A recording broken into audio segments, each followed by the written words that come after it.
स्वागत है आप सभी को अपना सीएसएन क्लासेस में। आज जो कि है प्यारे बच्चे, आज का क्लास बहुत ही महत्वपूर्ण होने वाला है क्योंकि आज हम टॉप 20 जो कि चुन चुन कर सब्जेक्टिव क्वेश्चन लेकर आया हूं, जो कि बिहार बोर्ड के लिए और या अन्य बोर्ड के लिए बहुत ही महत्वपूर्ण होने वाला है। यह क्लास है सब्जेक्टिव क्वेश्चन का, आज का क्लास होने वाला है जो कि साइंस से है, जो कि बहुत ही महत्वपूर्ण सब्जेक्टिव क्वेश्चन यह है। तो आप सभी इन सभी 20 सब्जेक्टिव क्वेश्चन को जरूर याद कर ले, जो कि बोर्ड एग्जाम के लिए बहुत ही महत्वपूर्ण होने वाला है यह सभी प्रश्न। अगर आप सभी को इन सभी प्रश्न का पीडीएफ चाहिए तो हमारे टेलीग्राम में जरूर ज्वाइन हो जाइए। टेलीग्राम का लिंक डिस्क्रिप्शन में मैं डाल दूंगा वीडियो के, या हमारे यूट्यूब पर मिल जाएगा टेलीग्राम का लिंक। तो आप सभी लोग जल्दी से ज्वाइन टेलीग्राम में हो जाइए, वहाँ पर इन सभी का पीडीएफ लेकर अच्छे से याद कर लीजिए। और चलिए मैं बिना देरी किए ही सभी सब्जेक्टिव क्वेश्चन को समझाता हूँ बहुत ही आसान तरीके में, और बहुत ही महत्वपूर्ण सब्जेक्टिव क्वेश्चन यह सभी है। अगर आप सभी हमारे इस पेज में नए हैं तो सब्सक्राइब जरूर कर लीजिए और अपने फ्रेंड में भी जरूर शेयर कर लीजिएगा, क्योंकि यह सभी क्लास बहुत ही महत्वपूर्ण होने वाला है। यहाँ पे प्यारे बच्चे फर्स्ट क्वेश्चन, और बहुत ही महत्वपूर्ण यह क्वेश्चन है। यहाँ पे फर्स्ट क्वेश्चन है, दृष्टि दोष क्या है? इसका आंसर होगा, मानव नेत्र का या तो निकट बिंदु या दूर बिंदु प्रभावित हो जाता है तो दोषयुक्त आंख कहलाता है, और दोषयुक्त आंख से देखने की क्रिया को दृष्टि दोष कहते हैं। प्यारे बच्चे, दृष्टि दोष इसे कहते हैं। मानव नेत्र का या तो निकट बिंदु या दूर बिंदु प्रभावित हो जाता है तो वो दोषयुक्त आंख कहलाता है, और दोषयुक्त आंख से देखने की क्रिया को दृष्टि दोष कहते हैं। आशा करते हैं कि यह क्वेश्चन आप सभी को समझ में आ गया होगा, और यह क्वेश्चन बहुत ही महत्वपूर्ण है 2026 के एग्जाम के लिए। यहाँ पे नेक्स्ट क्वेश्चन और 2 नंबर क्वेश्चन है, प्रकाश का प्रकीर्णन क्या है? प्यारे बच्चे, प्रकाश का प्रकीर्णन क्या है? इसका आंसर होगा, यहाँ पे प्यारे बच्चे जब होगा, जब सूर्य का प्रकाश पृथ्वी के वायुमंडल में उपस्थित विभिन्न गैसों के अणु एवं परमाणु अवशोषित कर लेता है। गैसों के अणु एवं परमाणु सभी दिशाओं में प्रकाश को पुनः उत्सर्जित करता है। यह प्रक्रिया प्रकाश का प्रकीर्णन कहलाता है। प्यारे बच्चे, जब सूर्य का प्रकाश जो कि पृथ्वी के वायुमंडल में उपस्थित रहता है, वहाँ पे विभिन्न गैसों के अणु एवं परमाणु अवशोषित कर लेता है। प्यारे बच्चे, तो गैसों के अणु एवं परमाणु सभी दिशाओं में जो कि है प्रकाश के पुनः उत्सर्जित कर देता है। यही प्रक्रिया को प्रकाश की प्रकीर्णन कहा जाता है। इन प्रश्न को अच्छे से याद कर लेना है आप सभी को। अगला क्वेश्चन और 3 नंबर क्वेश्चन बहुत ही महत्वपूर्ण है, हीरे का अपवर्तनांक 2.42 है।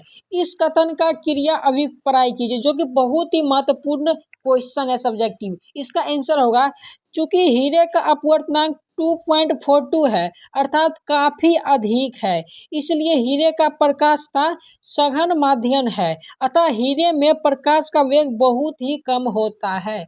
प्यारे बच्चे, हीरे में जो प्रकाश का वेग होता है वो बहुत ही कम रहता है, आप सभी को याद रखना है। इसका ऑब्जेक्टिव क्वेश्चन भी आ सकता है, और अब ऑब्जेक्टिव क्वेश्चन में अगर आप सभी से पूछे हीरे का अपवर्तनांक कितना होता है, इसका आंसर होगा 2.42 होता है हीरे का अपवर्तनांक, जो कि ऑब्जेक्टिव में बहुत ही महत्वपूर्ण यह क्वेश्चन है, आप सभी को याद रखना है। 3 नंबर क्वेश्चन आप सभी को समझ में आ गया होगा। चलिए नेक्स्ट प्रश्न पर।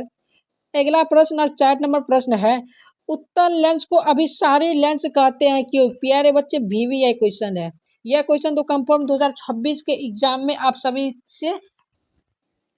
सभी के एग्जाम में आने वाला है, और बहुत ही यह क्वेश्चन महत्वपूर्ण है। इसका आंसर हो जाएगा, उत्तल लेंस को अभिसारी लेंस कहा जाता है क्योंकि उत्तल लेंस अपने से होकर जाने वाले प्रकाश के किरणों को अभिसारित करता है। उत्तल लेंस को अभिसारी लेंस कहा जाता है। उत्तल लेंस अपने से होकर जाने वाली प्रकाश का जो किरण होता है प्यारे बच्चे, उन किरण को उत्तल लेंस अभिसारित कर लेता है।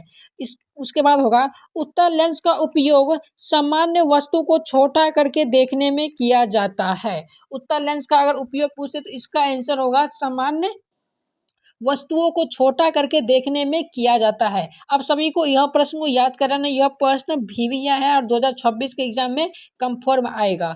अगला क्वेश्चन है, इसी के रिलेटेड एक क्वेश्चन और है, अवतल लेंस को अपसारी लेंस कहते हैं क्यों? अवतल लेंस को अभिसारी लेंस कहते हैं क्यों? तो यह भी क्वेश्चन सेम ही है, इसका आंसर भी सेम है। उसके अलावा उसमें उत्तल लेंस था, इसमें अवतल लेंस वहाँ पर होगा। इसका आंसर प्यारे बच्चे पढ़ते हैं, उत्तल लेंस को अपसारी लेंस कहा जाता है क्योंकि अवतल लेंस अपने से होकर जाने वाले प्रकाश के किरणों को अपसारित करता, उसमें अभिसारित करता था, इसमें अपसारित करता है। उसके बाद होगा अवतल लेंस का उपयोग सामान्य वस्तुओं को बड़ा करके देखने में किया जाता है। प्यारे बच्चे, उत्तल लेंस में छोटा करके देखने में किया जाता है और अवतल लेंस में बड़ा करके देखने में किया जाता है, आपको याद रखना है। और ये भी क्वेश्चन जो कि है बहुत ही महत्वपूर्ण है 2026 के एग्जाम के लिए। अगला क्वेश्चन और 6 नंबर प्रश्न है जो कि बहुत ही महत्वपूर्ण है। उत्तल दर्पण के उपयोग को लिखे। प्यारे बच्चे, उत्तल दर्पण के उपयोग को लिखे, ये भी प्रश्न बहुत ही महत्वपूर्ण है। इसका आंसर होगा उत्तल दर्पण का उपयोग वाहन के साइड मिरर, धूप के चश्मे इत्यादि में किया जाता है। धूप के चश्मे इत्यादि में किया जाता है उत्तल दर्पण का उपयोग, आप सभी को याद रखना है। अगला क्वेश्चन 7वां प्रश्न है, एम्पियर की परिभाषा लिखे। प्यारे बच्चे, एम्पियर की परिभाषा लिखे, जो कि बहुत ही महत्वपूर्ण ये सब्जेक्टिव क्वेश्चन है। आंसर होगा जब किसी चालक से 1 सेकेंड में 1 कूलोम आवेश प्रभावित होता है तो उस चालक से प्रवाहित धारा 1 एम्पियर कहलाता है। 1 एम्पियर कहलाता है। प्यारे बच्चे, यहाँ पे है होगा मिस्टेक, प्यारे बच्चे हो गया टाइपिंग। 1 एम्पियर कहलाता है। आशा करते हैं आप सभी को समझ में आ गया होगा 7वां प्रश्न भी। और 8 नंबर प्रश्न की ओर हम बढ़ते हैं। उत्पाद। प्यारे बच्चे, अब हम बायोलॉजी के सब्जेक्टिव क्वेश्चन में आ गए। वहाँ पे जितने भी 7 प्रश्न से थे वो सभी फिजिक्स का था, जो कि बहुत ही महत्वपूर्ण फिजिक्स का वो 7 सब्जेक्टिव क्वेश्चन था। और आगे चलिए बायोलॉजी का, बायोलॉजी के बाद केमिस्ट्री का आएगा सब्जेक्टिव क्वेश्चन, जो कि सभी क्वेश्चन बहुत ही महत्वपूर्ण है और आप सभी को याद कर लेना है इन सभी प्रश्न को। इसका प्यारे बच्चे क्वेश्चन है, कुटपाद किसे कहते हैं? कुटपाद किसे कहते हैं? आंसर होगा अमीबा की प्लाज्मा झिल्ली से जीव द्रव की गति के कारण बने उंगली जैसा प्रबंध जो भोजन पकड़ने और गति करने में उसकी सहायता करते हो, कुटपाद कहलाता है। कुटपाद में जो कि है इस प्रकार, हम एक समझा देते हैं प्यारे बच्चे, चित्र के अनुसार मैं आपको समझा देता हूँ। कुटपाद में जो कि है इस प्रकार का एक पकड़ने वाला होता है, 2 ऐसे ऐसे ये दोनों से पकड़ता है भोजन। कुटपाद में इसी प्रकार से पकड़ता है, उसे इससे ही कुटपाद कहा जाता है। प्यारे बच्चे, इसको ही कुटपाद कहा जाता है। तो यह अमीबा में पाया जाता है। ऑब्जेक्टिव क्वेश्चन में भी आ सकता है, अमीबा में क्या पाया जाता है? तो अमीबा में कुटपाद पाया जाता है। और एक और प्रश्न आएगा, कुटपाद किसमें पाया जाता है? तो अमीबा में पाया जाता है। आशा करते हैं आप सभी को 8 नंबर क्वेश्चन समझ में आ गया होगा। अगर आप सभी को इन सभी प्रश्न का PDF चाहिए तो टेलीग्राम में प्लीज ज्वाइन कीजिए। वहाँ पर इस प्रकार बहुत ही PDF आप सभी को मिल जाएगा, ऑब्जेक्टिव एवं सब्जेक्टिव दोनों का। तो आप सभी उन सभी PDF को बिल्कुल फ्री में ले लीजिएगा। चलिए अब नेक्स्ट प्रश्न पर 9 नंबर प्रश्न है, हार्मोन क्या है? प्यारे बच्चे, एक हार्मोन, एक जंतु हार्मोन, ये दोनों प्रश्न जो कि बहुत ही महत्वपूर्ण प्रश्न है। इसका आंसर हो जाएगा, हार्मोन विशेष रासायनिक यौगिक होते हैं जो रासायनिक दूत या संवेदवाहक का कार्य करते हैं, जंतुओं और पौधों में उत्पन्न होते हैं। यह जो कि है हार्मोन जंतुओं और पौधे में उत्पन्न होते हैं। नेक्स्ट क्वेश्चन है, इससे रिलेटेड क्वेश्चन है, जंतु हार्मोन। जंतु हार्मोन और एक हार्मोन, ये दोनों प्रश्न बहुत ही इम्पोर्टेंट है। जंतु हार्मोन प्यारे बच्चे पढ़ते हैं, थोड़ा लंबा है लेकिन बहुत ही इम्पोर्टेंट यह क्वेश्चन है। जंतु हार्मोन क्या है? वे रासायनिक दूत जो अंतर अंतःस्रावी ग्रंथि में उत्पन्न होकर सीधे रक्त में स्रावित होते हो और अल्प मात्रा में होने के बाद भी दूर स्थित शरीर के किसी विशेष अंग पर अपना प्रभाव दिखाते हो, जंतु हार्मोन कहलाता है। प्यारे बच्चे, ये क्वेश्चन बहुत ही महत्वपूर्ण है। आप सभी इसका PDF ले लीजिएगा टेलीग्राम से, और वहाँ पर जितने PDF मिलेगा और ये वाला PDF, इन सभी को बहुत ही अच्छे से याद कर लीजिए, क्योंकि बहुत ही महत्वपूर्ण ये सभी क्वेश्चन है 2026 के एग्जाम के लिए। अगला और 11 नंबर हमारा क्वेश्चन है, जाइलम क्या है? मोस्ट VVI प्यारे बच्चे क्वेश्चन है, जाइलम क्या है? यह जितने हम 20 सब्जेक्टिव क्वेश्चन लाया हूँ, चुन कर लाया हूँ प्यारे बच्चे, तीनों में से फिजिक्स, केमिस्ट्री या बायोलॉजी, इन तीनों में से मैं चुन कर लाया हूँ, जो कि बहुत ही महत्वपूर्ण सब्जेक्टिव ये सभी क्वेश्चन है। इसका आंसर हो जाएगा, जाइलम एक प्रकार का पेड़ पौधों में जाने वाला संवहन ऊतक होता है। इसका प्रमुख कार्य पेड़ पौधों के सभी भागों में जल एवं खनिज लवण पहुंचाना होता है। प्यारे बच्चे, जाइलम का जो कार्य होता है हर एक पौधे में जो कि भोजन और खनिज पहुंचाने का कार्य होता है। इसका कार्य यही होता है जो हर एक पेड़ पौधे में पानी पहुंचाया जाए। और इसके बाद होगा, जाइलम की कोशिका मृत होती है। जाइलम की जो कोशिका होती है वो मरा हुआ रहता है, उसके बाद भी वो कार्य करता है। जाइलम की गति नीचे से ऊपर की ओर जाता है। जाइलम की गति जो कि है पेड़ में नीचे से ऊपर की ओर जाता है। इसमें ऑब्जेक्टिव क्वेश्चन भी बनता है प्यारे बच्चे, तो आप सभी को याद रखना यह प्रश्न को। अगला प्रश्न है 12 नंबर प्रश्न। प्यारे बच्चे, छोटा पैकेट बड़ा धमाका, वही है इसमें जो कि यह क्वेश्चन देखने में छोटा है लेकिन एग्जाम के दृष्टि से बहुत ही बड़ा यह क्वेश्चन है, जो कि 2026 के एग्जाम में कंफर्म आएगा यह क्वेश्चन। उत्सर्जी अंग किसे कहते हैं? इसका आंसर होगा, जिस अंग से उत्सर्जन की क्रिया संपन्न होती है उसे उत्सर्जी अंग कहते हैं। बहुत ही हलवा क्वेश्चन है और बहुत ही महत्वपूर्ण क्वेश्चन है, तो आप सभी इन प्रश्न को याद जरूर कर लीजिएगा। अगला क्वेश्चन है 13वां प्रश्न है, एब्सिसिक एसिड किसे कहते हैं? एब्सिसिक एसिड किसे कहते हैं प्यारे बच्चे? मुख्यतः हरित लवण में बनने वाला पादप हार्मोन जो विशेष पतझड़ से संबंधित होता है, इसे ही एब्सिसिक एसिड कहा जाता है। तो आप सभी को याद कर लेना है 13 नंबर प्रश्न को भी। अगला प्रश्न है और 14 नंबर। प्यारे बच्चे, बायोलॉजी भी खत्म हो गया, अब हम आ चुके हैं केमिस्ट्री में प्यारे बच्चे, जो कि केमिस्ट्री का मोस्ट VVI सभी सब्जेक्टिव क्वेश्चन में लेकर आया हूँ। आप सभी इन सभी प्रश्न को जरूर पढ़ें।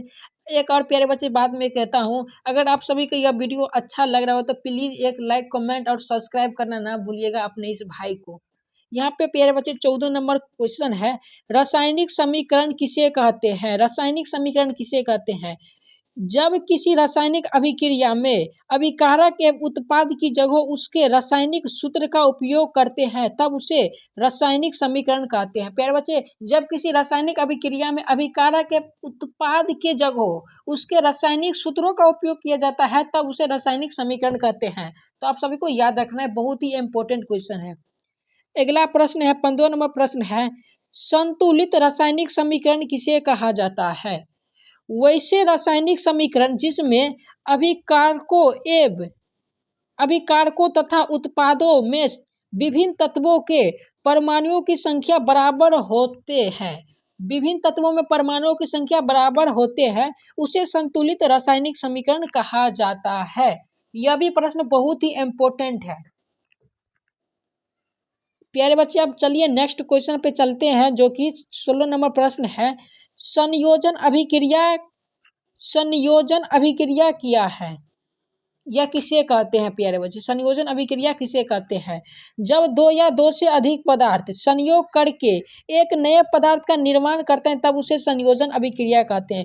प्यारे बच्चे, मैं आप सभी को इस प्रश्न को एग्जाम्पल के द्वारा समझाना चाहता हूं, तब आप सभी इन प्रश्न को 1 सेकेंड में समझ लीजिएगा। जैसे यहाँ पे प्यारे बच्चे रा है और प्लस में मो है, अगर आप सभी इन दोनों को जोड़ेंगे तो राम होगा, उससे ही है। जैसे दो या दो से अधिक पदार्थ संयोग करके एक नए पदार्थ का निर्माण करते हैं तब उसे संयोजन अभिक्रिया। जैसे ये दोनों पदार्थ हैं, इन दोनों पदार्थ को संयोग किया जाता है तो यह बनता है राम। इन दोनों पदार्थ से यह एक पदार्थ बना, ऐसे ही है दो या दो से अधिक पदार्थ संयोग करके एक नए पदार्थ, यह दोनों पदार्थ इन दोनों पदार्थ से एक नए पदार्थ का निर्माण किया, ये निर्माण करते हैं, उसे संयोजन अभिक्रिया कहते हैं। आशा करते हैं कि आप सभी को संयोजन अभिक्रिया बहुत ही अच्छे ढंग से समझ में आ गया होगा और आप सभी को अब हलवा लगने लगे होगा सब संयोजन अभिक्रिया, अब जो कि मुंह में ही है, आप सभी को याद हो गया होगा संयोजन अभिक्रिया। जब दो या दो से अधिक पदार्थ संयोग करके एक नए पदार्थ का निर्माण करते हैं तब उसे संयोजन अभिक्रिया कहते हैं, जो कि बहुत ही इंपॉर्टेंट क्वेश्चन है। नेक्स्ट प्रश्न 17 नंबर प्रश्न है, अम्ल का जलीय विलयन क्यों विद्युत का चालक कहलाता है? अम्ल का जलीय विलयन क्यों विद्युत का चालक कहलाता है प्यारे बच्चे? इसका आंसर हो जाएगा, अम्ल जल में घुलकर आयनों का निर्माण करता है, इसलिए अम्ल का जलीय विलयन विद्युत का चालक कहलाता है। अम्ल जो कि है जल में घुलकर आयनों का निर्माण करता है, इसलिए अम्ल का जलीय विलयन विद्युत का चालक कहलाता है। बहुत ही इंपॉर्टेंट ये भी प्रश्न है, इसीलिए तो मैं इसमें लाया हूँ। अगला प्रश्न है और 18 नंबर प्रश्न है, खनिज किसे कहते हैं? आंसर हो जाएगा भूपट्टी में प्राकृतिक रूप से पाए जाने वाला धातु युक्त ठोस पदार्थ को खनिज कहा जाता है। भूपट्टी में जो कि है प्राकृतिक रूप से पाए जाने वाला धातु युक्त ठोस पदार्थ को खनिज कहा जाता है। इम्पोर्टेंट क्वेश्चन है, छोटे हैं लेकिन बहुत ही इम्पोर्टेंट क्वेश्चन है। नेक्स्ट प्रश्न 19वां प्रश्न है, मिश्र धातु किसे कहते हैं प्यारे बच्चे? मिश्र धातु किसे कहते हैं? आंसर हो जाएगा दो या अधिक धातुओं अथवा धातु एवं अधातु के समांगी मिश्रण को मिश्र धातु कहा जाता है। दो से अधिक धातुओं अथवा धातु एवं अधातु के समांगी मिश्रण को मिश्र धातु कहा जाता है प्यारे बच्चे। नेक्स्ट और आखिरी और मोस्ट भी है जो कि यह सब्जेक्टिव क्वेश्चन है।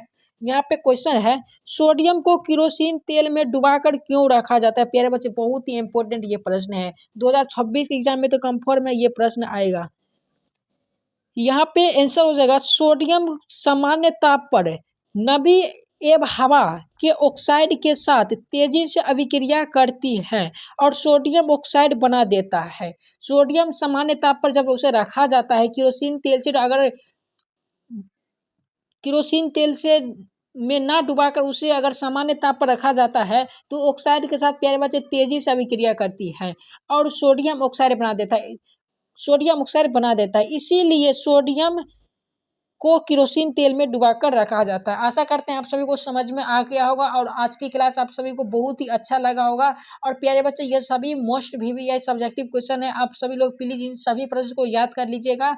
अगर वीडियो अच्छा लगा होगा तो सब्सक्राइब जरूर कीजिएगा और टेलीग्राम में ज्वाइन जरूर होइएगा और इन सभी का PDF जरूर ले लीजिएगा। डिस्क्रिप्शन में आप सभी को लिंक मिल जाएगा PDF का, तो आप सभी जरूर ज्वाइन हो जाइए। तो चलिए मिलते हैं नेक्स्ट वीडियो में, तब तक के लिए जय हिंद।